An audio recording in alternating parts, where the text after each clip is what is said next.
ഞങ്ങൾ വയനാട്ടിൽ KSEBിന്റെ electric post പോലുള്ള കോൺക്രീറ്റ് പോസ്റ്റിൽ പെപ്പർ ഫാമിംഗ് ചെയ്യുന്നതിന്റെ ഒരു വീഡിയോ ഞാൻ അപ്ലോഡ് ചെയ്തിരുന്നു. എനിക്ക് ഒരുപാട് മെസ്സേജസ്, ഒരുപാട് കമന്റ്സ് എനിക്ക് വന്നു. നിങ്ങൾക്ക് ഇനിയും ഒരുപാട് ക്വസ്റ്റ്യൻസ് ഉണ്ടെന്ന് എനിക്കറിയാം. കാരണം ഒരുപാട് പേര് എന്നോട് പറഞ്ഞു നിങ്ങൾ ചെയ്യുന്നതിന്റെ കൂടുതൽ കാര്യങ്ങൾ ചെയ്യുന്നതിന്റെ വീഡിയോസ് ഞങ്ങൾക്ക് തരണം, അതിന്റെ ഡീറ്റെയിൽസ് പറഞ്ഞു തരണം ഒക്കെ പറഞ്ഞു. അങ്ങനെയൊക്കെ ഒരുപാട് മെസ്സേജസ് എനിക്ക് വന്നിട്ടുണ്ടായിരുന്നു. അപ്പോൾ നിങ്ങൾക്ക് ഇനി എന്തെങ്കിലുമൊക്കെ ക്വസ്റ്റ്യൻസ് ഉള്ളതെന്ന് നിങ്ങൾ ഈ വീഡിയോയിൽ കമന്റ് ചെയ്യുക.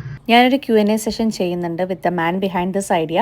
അപ്പം നിങ്ങൾക്ക് അദ്ദേഹത്തിൽ നിന്ന് നേരിട്ട് നിങ്ങളുടെ ക്വസ്റ്റ്യൻസിനുള്ള ആൻസേഴ്സ് കേൾക്കാൻ പറ്റും. പിന്നെ ഞങ്ങള് മൊത്തത്തിൽ 800 പോസ്റ്റ് ആണ് നമ്മൾ നാട്ടിയേക്കണത്. 800 പോസ്റ്റ്. നമ്മുടെ പറമ്പിന്റെ ലാൻഡ്സ്കേപ്പ് എന്ന് പറഞ്ഞാൽ കുറച്ചിങ്ങനെ ചെരിഞ്ഞിട്ടുള്ള ഒരു ലാൻഡ്സ്കേപ്പ് ആയിരുന്നു. അതുകൊണ്ട് ഈ പോസ്റ്റ് നാട്ടുന്നത് ഇച്ചിരി ചലഞ്ചിങ് തന്നെ ആയിരുന്നു. പിന്നെ ഓഗർ യൂസ് ചെയ്തിട്ടും ക്രെയിൻ യൂസ് ചെയ്തിട്ടൊന്നും നമുക്ക് പറ്റുമായിരുന്നില്ല. കാരണം നമ്മളെ ഇറക്കത്തുള്ള സ്ഥലം ആയതുകൊണ്ട് പറ്റുമായിരുന്നില്ല.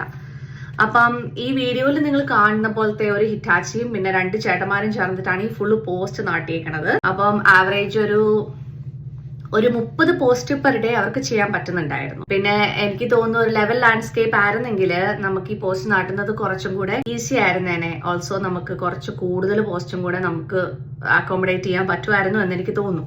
ഒരു ചെറിയ ഫാം ഹൗസും കൂടെ നമ്മളിവിടെ സെറ്റപ്പ് ആക്കിയിട്ടുണ്ട്. പിന്നെ പണിയെല്ലാം നടന്നുകൊണ്ടിരിക്കുകയാണ്. Weed mat, irrigation system, tank, അങ്ങനെ ഒത്തിരി കാര്യങ്ങൾ ഇനിയും ചെയ്യാനുണ്ട്. എന്നെ നിങ്ങൾ ഇനിയും ഫോളോ ചെയ്യുന്നില്ലേ, ഫോളോ ചെയ്യാൻ മറക്കണ്ട കേട്ടോ. അടുത്ത വീഡിയോയിൽ കാണാം ഇനി. ബൈ.